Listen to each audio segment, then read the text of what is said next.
আমাদের হাজার বছরের শ্রেষ্ঠ বাঙালি বঙ্গবন্ধু জাতির পিতা বঙ্গবন্ধু শেখ মুজিবুর রহমান এবং বেগম ফজিলুদ্দিনেসা মুজিব এবং আরও যারা 15ই আগস্টে 1975 ইংরেজিতে শহীদ হয়েছেন তাদেরকে গভীর শ্রদ্ধার সাথে স্মরণ করে মাগফিরাত কামনা করে। আজকে আমি এরপরে যেটা আমি বলবো, আমি দুই প্রতিষ্ঠানে রয়েছি, Bangladesh house building finance corporation এবং ইসলামী ব্যাংক বাংলাদেশ লিমিটেডের ম্যানেজিং ডাইরেক্টর এমডি আমাদের জিএম বিন্দু সবাইকে আমি আন্তরিক অভিনন্দন জানাচ্ছি আপনাদের আজকে, এবং তাদের সবার জন্য আমরা একটা বিগ হ্যান্ড সবাইকে আমরা কংগ্রেচুলেট করতেছি। তৃতীয়ত আমি যেটা বলবো, আমার তো আসলে বক্তৃতা দেওয়ার আর কিছুই, আমাদের জনাব ওমর ফারুক খান আইবিবিএল এর সমস্ত গোড়াপত্তন এবং এইচডিএফসির গোড়াপত্তন সম্পর্কে উনি বলেছেন যে ইসলামী ব্যাংক এবং দুটোরই সাফল্য কিভাবে হয়, কিভাবে হয়েছে সেগুলি বলেছেন। আমাদের অ্যাডিশনাল ম্যানেজিং ডাইরেক্টর বিশেষ করে মোহাম্মদ কায়সার আলী আমাদের এই যে দুটো প্রতিষ্ঠানের যে আজকে এমওইউ অ্যাজ এ ব্রিজ হিসেবে কাজ করবে তার সম্পর্কে উনি বিস্তারিত বলেছেন, সেখান থেকে আমরা কিভাবে বেনিফিট পাব এবং বিশেষ করে সুদের যে উপর এবং ইসলামী ব্যাংকের যে পোর্টফোলিও এবং ইসলামী ব্যাংক যে দারিদ্র বিমোচনে যে 35,000 কোটি টাকা এই যে আরডিএস মাধ্যমে বিতরণ সমস্ত কিছুই বলেছেন। আমাদের এমডি সাহেব জনাব আফতাব খান সাহেব আমাদের মঞ্জিল প্রোডাক্ট এবং আমরা এই এমওইউতে যে নলেজ স্কিল এবং অ্যাবিলিটিস ট্রেনিং বিশেষ করে ক্যাপাসিটি বিল্ডিংয়ের কথা আপনি সঠিকভাবে ধরেছেন এবং এমওইউর কিছু কন্টেন্ট সম্পর্কে উনি বলেছেন। মোটামুটি এই জিনিসগুলি হয়তো আমি আর বেশি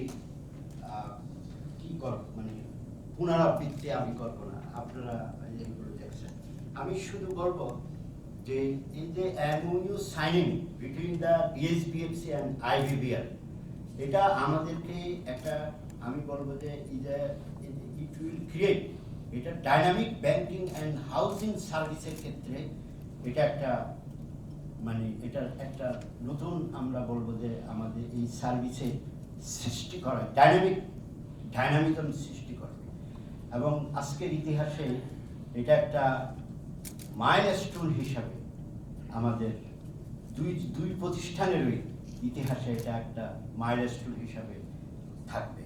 এবং বিশেষ করে আমার জন্য এটা আজকে একটা মেমোরিয়াল ডে, অ্যাজ বিকজ ওনারাই সবাই বলছে আমি দুইটা প্রতিষ্ঠানে সম্পৃক্ততা আমার আছে, যে করে হোক এটা আমি প্রাউড ফিল করি এবং আমি অত্যন্ত লাকি ম্যান এই দিক থেকে যে আমার দুই প্রতিষ্ঠানে থেকে আজকে আমাদের সামনে এরকম, এই জন্য এটা আমার একটা মেমোরিয়াল দিক হিসেবে থাকবে। আমরা যে এমওইউ সাইনিং সেরেমনিতে যাচ্ছি, এই যে এমওইউ, আমরা শুধু এমওইউকে এই যে ডিট অফ এমওইউ শুধু কি মেমোরেন্ডাম অফ আন্ডারস্ট্যান্ডিং না, এটা মেমোরেন্ডাম অফ আন্ডারস্ট্যান্ডিং নয়, এটা হচ্ছে যে এই যে আমাদের যে সার্ভিসগুলো আমরা পাবো, আমরা আপনারা সবাই এটা জানেন যে কি সার্ভিসের কারণে আমরা দুটো প্রতিষ্ঠান এমওইউ সাইন করতেছি। এই এমওইউ দলিল যেটা, এই দলিলটা আমাদের কাছে মুখ্য নয়, তবু এই দলিলটা আমরা শুধু এমওইউ বলবো না, এটার নাম শুধু এমওইউ নয়, এটা হচ্ছে ডিট অফ কমিটমেন্ট, যে deed of commitment to provide the excellent customer service, এই যে কমিটমেন্ট টু ওয়ার্ক টুগেদার, আমরা একসাথে কাজ করব ফর অ্যাচিভিং দ্য কমন গোল, আমাদের যে কাস্টমার সার্ভিস বলেন, অর্থনৈতিক উন্নয়ন বলেন, দেশে ব্যাংকিং সার্ভিস বলেন, এটার একটা commitment to achieving the common goal. এবং এটাকে আমরা বলি কমিটমেন্টের পরে এটাকে আমরা বলি কোলাবরেশন, যে এটা collaboration two provide the service in every field of the written in the MoU, যে প্রত্যেকটা সার্ভিসে ওইখানেই যা লেখা আছে তার প্রত্যেকটা জিনিসের আমরা যাতে কোলাবরেশন এটা হয়। এটাকে আরেকটা সি দিয়ে বলা যায়, এটাকে কোঅপারেশন আমরা বলি। এটা প্রত্যেকটা সার্ভিস এবং প্রত্যেকটা কন্টেন্টের ক্ষেত্রে এটা একটা কাজ করবে as a cooperative, as a cooperation একটা কি করবে, as a is a did of the partnership. এটা যদি ডিড হয়, is a wonderful opportunity to enter into a partnership through MOU। এটা আমাদের জন্য বিশাল একটা অপরচুনিটি যে দুটো প্রতিষ্ঠানের প্রত্যেকটা লোকের সাথে যারাই অ্যাকশনে আসবে তাদের সাথে আমাদের একটা প্রতিষ্ঠানের সাথে তো হবেই, আমার পার্টনারশিপটা আমার প্রতিটা লোকের সাথে যারা একটু জড়িত থাকবে, ইন অ্যাকশনে থাকবে, তাদের প্রতি আমাদের এটা থাকবে। আমি বলবো যে এই যে MOU, এই যে আমরা বলি এটাকে এই যে প্ল্যাটফর্ম, এটা আমাদের একটা প্ল্যাটফর্ম ক্রিয়েট হয়েছে। এই জন্য আমি আপনাদেরকে অভিনন্দন জানিয়েছি, ধন্যবাদ জানিয়েছি। এরকম একটা প্ল্যাটফর্ম আমরা করতে পেরেছি। এই MOU-কে আমরা টুলস হিসেবে ব্যবহার করি, as a tools, as a framework. এটাকে আমরা অনেক সময় এটাকে বলি অ্যাজ এ ফাউন্ডেশন, এটাকে আমরা বলি ফাউন্ডেশনাল ডকুমেন্ট আমরা বলি, অ্যাজ এ আমরা এটাকে already did of relationship, building the relationship. এটা আমাদের মধ্যে যে রিলেশনশিপ, আমরা যে ব্যাংকে যে বিকেই করি, ব্যাংকিং কি রিলেশনশিপ করি, বাইরের যে পার্টনারদের সাথে যে আমাদের করার জন্য যে ব্যাংকিং রিলেশনশিপ করি, এটা এক ধরনের রিলেশনশিপ কিন্তু আমাদের মধ্যে এটা তৈরি করে নেবে। এটা ইজ এ স্ট্র্যাটেজিক ডকুমেন্ট। এটা স্ট্র্যাটেজিক এমন এক ডকুমেন্ট যে এটাকে আমরা it's like as a strategic document, it's like as a constitution হিসাবে আমরা এগুলোকে আমরা কাজ করি। সবচেয়ে আমি বলবো যে আমি অলরেডি বলছি যে কমিটমেন্ট টু দ্য ওয়ার্ক। এখন আমরা, আপনারা জানেন যে অনেক কথাই কিন্তু আমাদের যারা পূর্ববর্তী বক্তা ছিলেন এবং আমাদেরকে ফাইল দেওয়া হয়েছে যে আমরা ইসলামী bank as well as the Bangladesh house building finance কর্পোরেশনের সব ইন্ডিকেটরগুলো কিন্তু আমার পূর্ববর্তী বক্তারা আমাদেরকে বলে গেছেন। আমি শুধু IBBL এবং হাউস বিল্ডিং, এই দুটার হাউজিং ইমপ্যাক্ট এবং IBBL এর ইমপ্যাক্ট সম্পর্কে আমি শুধু বলবো। আপনারা ইতিমধ্যে জেনেছেন, আমাদের এখানে লেখা আছে যে আমাদের ব্যাংকের, বিশেষ করে IBBL এর, আপনি যদি বাংলাদেশে, এটা একটা অন্যতম সর্ববৃহৎ ব্যাংক, নো ডাউট প্রাইভেট সেক্টরে যে ডিপোজিট এবং ইনভেস্টমেন্ট, লোন অ্যান্ড অ্যাডভান্স যেটা আমরা বলি, এটা 1 লক্ষ কোটি টাকার উপরে আছে। বাংলাদেশের কোনো বেসরকারি ব্যাংকের এরকম আর নাই। আপনি যদি 10,000 কোটি টাকার পোর্টফোলিও আছে, এরকম যদি ধরেন 11টা ব্যাংকের সমান কিন্তু ইসলামী ব্যাংক বাংলাদেশ লিমিটেড। আপনি যদি টোটাল ফাইন্যান্সিয়াল সিস্টেমের মধ্যে যদি মনে করেন যে সোনালী ব্যাংক একটা এবং আমার মধ্যে দুটো ক্যারিটেরিয়াতে শুধু বড়, আমাদের ইসলামী ব্যাংক বাংলাদেশ লিমিটেডের টোটাল অ্যাসেট হচ্ছে 1,50,000 কোটি টাকার মতো, এবং আমার সোনালী ব্যাংকের টোটাল অ্যাসেট এখন এই 30শে জুনে হয়তো 1,65,000 কোটি টাকা দাঁড়াবে। মানে এই টোটাল অ্যাসেটে বড়, এবং টোটাল ডেপোজিটের মধ্যে আমাদের এখন IBBL এর কিন্তু 1,27,000 কোটি টাকা, এবং সেখানে সোনালী ব্যাংকের হয়তো বা 1,28,29,000 কোটি টাকা দাঁড়াইতে পারে, 2-1,000 কোটি টাকা বেশি হতে পারে। লোন অ্যান্ড অ্যাডভান্সে অলরেডি সোনালী ব্যাংকের প্রায় ডবল IBBL। আপনি যদি টোটাল যদি পার ব্রাঞ্চ হিসাব করেন, 1200 উপরে সোনালী ব্যাংকের ব্রাঞ্চ আছে, আমাদের IBBL এর ব্রাঞ্চ, পার ব্রাঞ্চ যদি total asset, total deposit, total investment হিসাব করেন, তাহলে বাংলাদেশে এটা সর্ববৃহৎ ব্রাঞ্চ। এবং এখানে লেখা আছে বিশ্ব সেরা 1000 ব্যাংকের মধ্যে তালিকায় বাংলাদেশের একমাত্র ব্যাংক IBBL। অনেক বছর ধরে কিন্তু এই পজিশনে আমরা আছি, অনেক বছর ধরে কিন্তু ইজ এ গ্লোবাল ব্যাংক। এখন আমরা যারা আমাদের হাউস বিল্ডিং ফাইন্যান্স কর্পোরেশনের অনেকগুলো ইন্ডিকেটর আমরা বলেছি, আমরা যেটা করি হাউজিং, যেটা এটা বঙ্গবন্ধুর সেই লালিত স্বপ্ন যে অন্ন, বস্ত্র, বাসস্থান, শিক্ষা, চিকিৎসা, এটার ক্ষেত্রে মাথায় রেখেই তখন কিন্তু হাউস বিল্ডিং ফাইন্যান্স কর্পোরেশন গোড়াপত্তন ঘটে।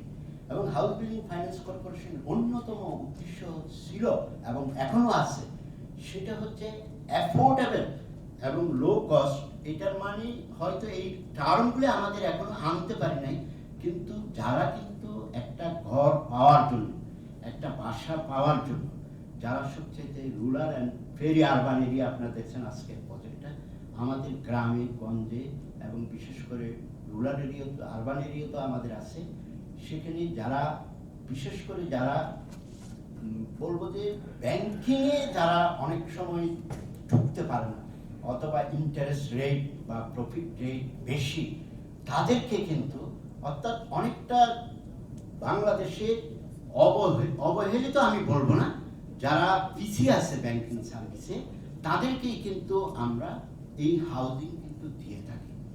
হাউজিংয়ের গুরুত্বটা আমি বলি, এক নম্বর হচ্ছে একটা লোক যখন একটা হাউজিং, একটা অ্যাপার্টমেন্ট, একটা ফ্ল্যাট যখন তার থাকে, আমাদের দেখেন আমাদের হাউস বিল্ডিং এর মটোটা ছিল এরকম না, এটার হাউজিং যখন থাকে তার তখন কোয়ালিটি অফ লাইফ কিন্তু তার পুরোপুরি চেঞ্জ হয়ে যায়। কোয়ালিটি অফ লাইফ যখন চেঞ্জ হয়ে যায়, তার বাচ্চা কাচ্চা ফ্যামিলিতে যারা আছে তাদের কোয়ালিটি অফ এডুকেশন কিন্তু অনেকভাবে এনহ্যান্সমেন্ট হয়।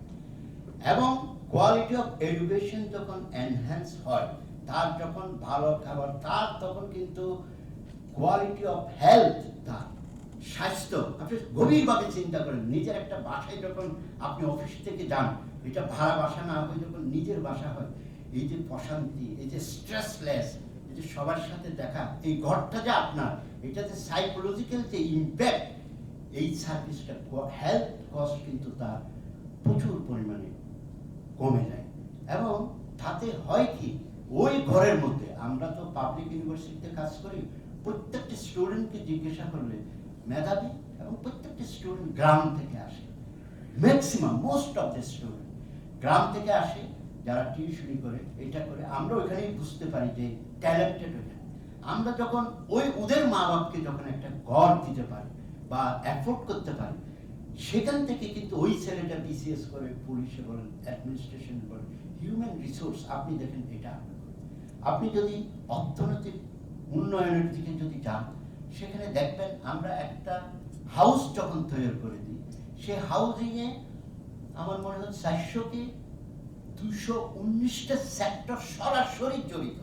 যে আপনার ঘরে আপনি চিন্তা করেন, এমন কোনো টাকা শহরের যত দোকানে যত কিছু আছে, সব জিনিসই কিন্তু আপনি আপনার ঘরের মধ্যে আছে। এখন তার মধ্যে এখন মাস্ক, স্যানিটাইজার সবগুলি যোগ হয়েছে। এই সমস্ত ইন্ডাস্ট্রিয়াল সেক্টরগুলো কিন্তু আমরা একটা হাউজিংয়ে যখন আমরা ইম্প্যাক্ট করি, এটি স্পিল ওভার দ্য ইকোনমি, এটা ইকোনমিতে কিন্তু বিরাট একটা অবদান রাখে। এই ইকোনমির অবদান 219 অথবা 400 কত, এটা আমার মনে নাই এখন, যে এটা বিভিন্ন রিসার্চে আসে, সেখানে এই সেক্টরগুলোকে কিন্তু আইবিবিএল এর মতো কমার্শিয়াল ব্যাংকিং সেক্টর কিন্তু তাদেরকে ফাইন্যান্স করে, এই জিনিসগুলোকে তাদের ফাইন্যান্সিং করে, এই জিনিসগুলো তাদের সাপ্লাইতে অনবরত কিন্তু এরকম ব্যাংকিং সেক্টর তথা আইবিবিএল এরকম অবদান করে যাচ্ছে। আমরা যখন এটা সাপ্লাই সাইডে যখন ব্যাংকিং কাজ করে, তখন কিন্তু ডিমান্ড সাইডে কাজ করতেছে হাউস বিল্ডিং ফাইন্যান্স কর্পোরেশন। তাহলে দেখেন, সাপ্লাই এবং ডিমান্ডের মধ্যখানে আমার অর্থনীতি কিন্তু গড় গড় করে উপরের দিকে যায়। এবং কথিত আছে, একটা হাউজিং এ যদি আপনি 1 টাকা খরচ করেন, অর্থনীতিতে কিন্তু 2.01 টাকার প্রভাব পড়ে। এবং এমপ্লয়মেন্টে 1.76, বিভিন্ন রিসার্চে বিভিন্ন ধরনের জাস্ট এরকম একটা অ্যাভারেজ 1.76 কিন্তু এমপ্লয়মেন্টে কি করে প্রভাব পড়ে। আপনি সব কথাই বাদ দেন, 2020 মার্চ থেকে যে করোনা আরম্ভ হলো, এই করোনার মধ্যে একমাত্র ভরসার স্থান হচ্ছে আপনার ফ্ল্যাট, আপনার বাসা, আপনার বাড়ি। এই ছাড়া কিন্তু ওইখানেই আপনি যত স্বাচ্ছন্দ্যভাবে যদি আপনাকে দিয়ে থাকে, যারা ঘর ভাড়া থাকে তাদের থেকে কিন্তু যার নিজের একটা ঘর আছে, নিজের একটা ফ্ল্যাট আছে, সে অনেক বলবো যে শান্তিতে, কিন্তু শান্তির জায়গা ছিল কিন্তু এই হাউজিং। এই জন্য আমরা এই হাউজিংকে এভাবে আমি আসলে চিত্রায়িত করি। হাউজিংয়ে যে সমস্ত সেক্টর, যেমন সবগুলো সেক্টরকে, যেমন ইসলামী ব্যাংক বাংলাদেশ লিমিটেড যেমন তার পোর্টফোলিও আমাদের কাইসার সাহেব বলছেন, যে পোর্টফোলিও, আমরা যেমন এদেরকে হেল্প করি, ঠিক হাউজিংয়ে এই জিনিসটাকেই করার জন্য আমরা করি। ঠিক আইএসডিবি, ইসলামিক ডেভেলপমেন্ট ব্যাংক কিন্তু আমাদেরকে যে 1300-1400 আমাদের এমডি সাহেব বলছেন যে দিয়েছেন, এবং ওনারা সত্য দিয়েছেন যে ভেরি আরবান এবং রুরাল এরিয়াতে দিতে হবে। তার মানে ওনাদের চোখ কিন্তু ওই জায়গায়, যেই জায়গায় যেখানে মানুষ ব্যাংকিং সেক্টরে যাদের এন্ট্রান্স নাই, এবং যারা কিন্তু একটা ঘর যাতে করতে পারে এবং কম ইন্টারেস্ট রেটে দিতে হয়। এবং ওনারা আইএসডিবি আমাদেরকে মঞ্জিল নামক প্রোডাক্ট, আমরা শরিয়া ভিত্তিক প্রোডাক্টের মাধ্যমে এটা করবো, এবং অচিরেই আমরা যেটা করব সেটা হচ্ছে এই মঞ্জিল প্রোডাক্টটাকে আমরা হাউস বিল্ডিংয়ের সব জন্য ওভারঅল একটা প্রোডাক্ট হিসাবে আমরা অচিরে এটাকে গ্রহণ করব। আমাদের এরকম আছে। হাউস বিল্ডিং ফাইন্যান্স কর্পোরেশন ছোট প্রতিষ্ঠান হলেও আমাদের কিন্তু ঈর্ষান্বিত কতগুলো অ্যাচিভমেন্ট আছে। তার মধ্যে যেটা আসলে বলা হয় নাই, অ্যানুয়াল পারফরমেন্স এগ্রিমেন্ট, যেটা আফা, যেটা সরকারি সব প্রতিষ্ঠানগুলি করে থাকে। আমরা 2020-এ আমরা শুধু স্পেশালাইজড ব্যাংকিং সেক্টরে না, ওভারঅল ফাইন্যান্সিয়াল সেক্টরে আমরা প্রথম পজিশন পেয়েছি। এবং এটা এর আগের বছর পর্যন্ত আমরা সেকেন্ড অথবা থার্ড পজিশনে ছিলাম। আমরা 100-তে 97-98 মার্ক পেয়ে আমরা 100 মানে 1 নম্বরে আমাদের পজিশন। এবং আমাদের 2021 জুন আমরা হিসাব করে দেখলাম আমাদের বোর্ড মিটিংয়ে, আমরা মোটামুটি আমরা 98 মানে আমাদের হিসাব মতো আমরা এটা হিসাব করি কোন কোন জায়গায়।